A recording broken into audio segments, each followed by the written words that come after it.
দিনে আয় প্রায় ১,০০০ ইউরো, যা বাংলাদেশি টাকায় ১,২০,০০০ টাকা।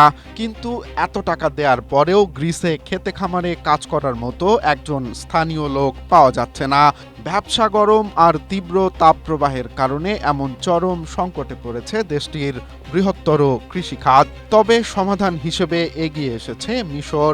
২০২২ সালে চুক্তি হলেও সম্প্রতি বাস্তবায়িত হওয়া এই প্রক্রিয়ায় হাজার হাজার মিশরীয় শ্রমিক এখন গ্রিসের কৃষি মাঠের সব কাজ সামলাচ্ছেন।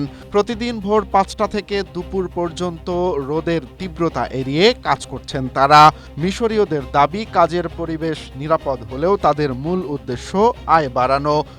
স্ট্রবেরি সুপার ডটেড ও ক্লাসিক ভ্যারিয়েন্টে সেন্সেশন জাগুক শিহরণ।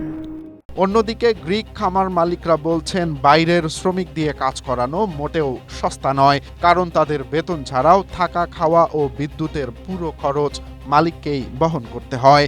আসলে এটি শুধু গ্রিসের একার সমস্যা নয়।